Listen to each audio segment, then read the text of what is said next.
Welcome, everyone. This is the 5th annual Mapping the Mind conference, previously known, the last 4 iterations were Mapping the Mind with Mushrooms. We dropped the mushroom part because the cops were onto us. No, we dropped it. We dropped it because, as you're going to hear today, the scope of this conference has expanded to encompass stuff beyond just mushrooms. We're going to be hearing from people working with MDMA, people working with that very powerful controlled substance, music. So it is now the Mapping the Mind conference, but you're all cool. We know what it's really about. So, I guess I should tell you a little bit about my connection to this whole world. My story, I'm not a researcher, I'm not a clinician.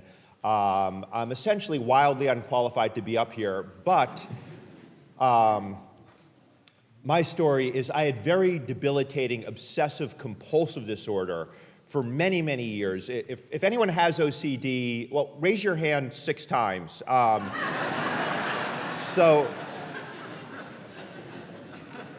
And like many people with OCD, traditional pharmacology was not helpful for me. I was on Prozac, Paxil, Zoloft, Effexor, Celexa, Lamictal, this whole cocktail of medications.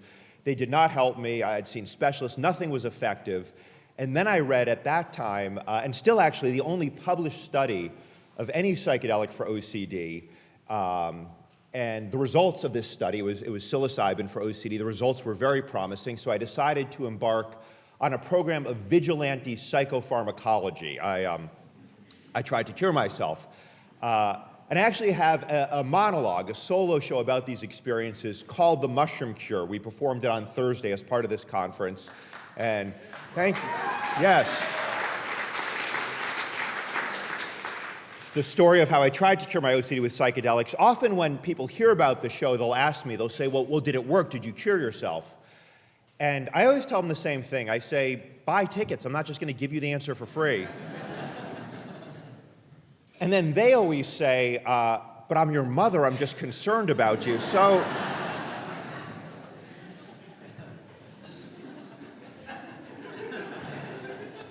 I'm not going to tell you what happened in the show. Also, it's a 90-minute show, and we're already running late. But I will say, I once took a huge dose of mushrooms about an hour ago, and that was so... But it's an honor to be here as part of this event. One of the things that I was particularly enthusiastic about being involved is Mapping the Mind. It's run entirely by volunteers. This is a labor of love. People have put in, look around. The fact that this is pulled off by volunteers is remarkable.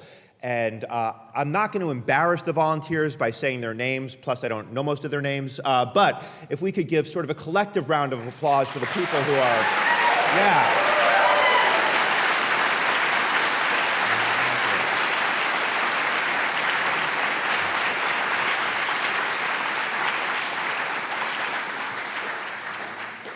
It's also worth noting that any proceeds from this conference, and there were significant proceeds last year, they go to Psychedelic Research. Last year, the proceeds went to MAPS Canada. This year, they're going to a specific lab doing MDMA phase 3 clinical trials here in Toronto. So it's all going back into the research. And it's remarkable seeing the growth of this movement. The first psychedelic conference I attended was 2008, Horizons in New York, which was about half the size of this. And we're seeing just a tremendous amount of energy, enthusiasm, excitement going into this movement.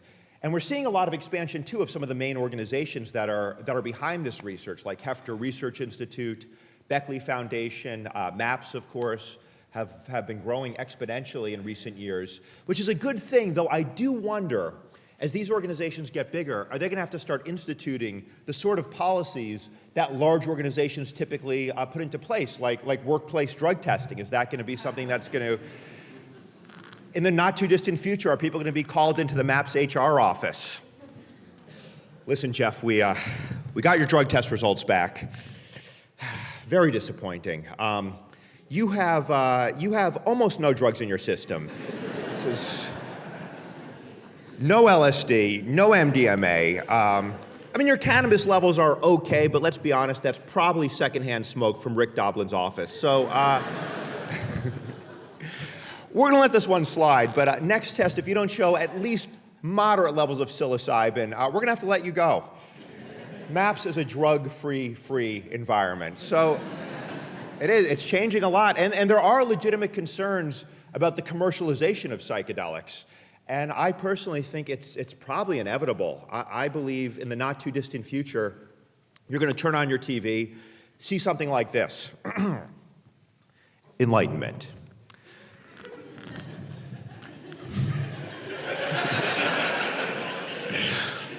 Wouldn't you like to see through the illusory duality of all existence, thereby losing your alienation and fear of death?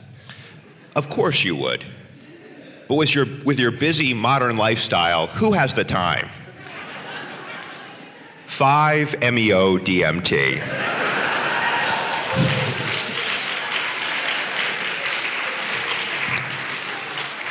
8 out of 10 shamans recommend 5-MeO-DMT. And then on the bottom of the screen, this will also be written out. Enlightenment, period, parentheses, in 8 minutes or less, end parentheses. So it is, and you know, I will be honest, people have sometimes accused me of personally profiting off of the psychedelic movement. And, you know, I'll just get this off my chest.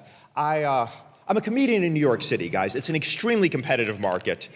You need a hook, you need a differentiator. So, yeah, so this was, I don't know, about 8 or 10 years ago, I commissioned a focus group to do some market research and figure out what trends were gonna be popular in the relatively near future.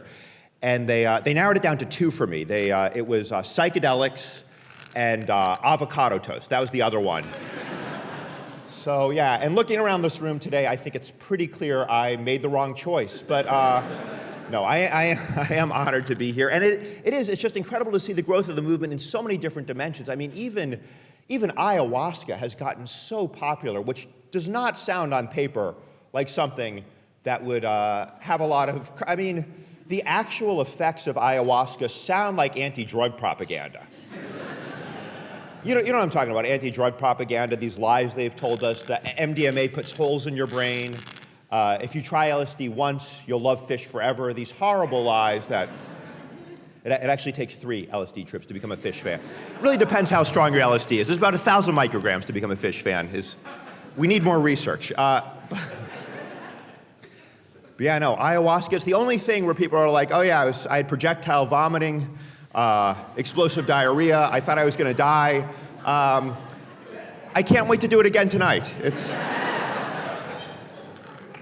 But there's concerns about commercialization there too. I think we're gonna see stuff like diet ayahuasca in the not too distant future. Diet ayahuasca. All of the entities, none of the calories. So,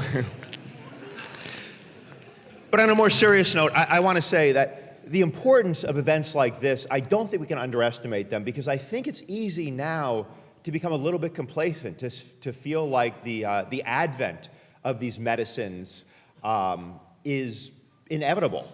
The tide is unstoppable, but clearly people who have been around this for longer than many of us know that it's not, and we really have a precious window of opportunity now to push this research as far as we can, as quickly as we can, so when the powers that be realize the implications of this, which, let's be honest, go far beyond just treating mental health and other issues, I think there are profound implications for society at large. By the time that is sort of widely recognized, it's too late to put the genie back in the bottle. So this is vitally important, the research we're going to be hearing about today. And yeah, I'm honored to be a part of this. And I'm especially honored to bring up your first speaker, because I literally would not be here today without him. That study I read of psilocybin for OCD was, the organization behind it was the Hefter Research Organization, and this gentleman is the founder of the Hefter Research Organization. And so when I say I wouldn't be here, I mean that in 2 senses. One, that study is what inspired my own quest and my connection to this movement, which brought me here today. But 2, well, 15% of people with treatment-resistant OCD attempt suicide. It is often a fatal illness. 50% of people, just to take OCD as sort of a microcosm of the general mental health picture, 50% of people with OCD do not respond to any traditional pharmacotherapy. The 50% who do respond typically see only a 25% reduction in symptoms. So most people with OCD, and I think we can generalize this across the board to most mental illnesses, are only marginally helped by medication. Some are helped significantly, but they're unfortunately the minority. Would have I survived without psychedelics? I don't know, but I'm grateful that I was able to take this path as a result of this study and subsequent work. So your first speaker founded the Hefter Research Institute in 1993, far ahead of this curve. His own involvement with the psychedelic movement dates back to, as a researcher, dates back to 1969, 50 years in this movement. He's authored over 280 peer-reviewed papers on psychedelics. He was the, let me see if I can remember this, Robert C. and Charlotte P. Anderson Distinguished Chairperson of Pharmacology at Purdue University for many years. He synthesized many of the psychedelics that have been used in recent research. He's also developed a number of novel psychedelic compounds on his own, has figured out more efficient ways to synthesize psilocybin and other compounds. So please, if you'd welcome to the stage a personal hero of mine, Dr. David Nichols.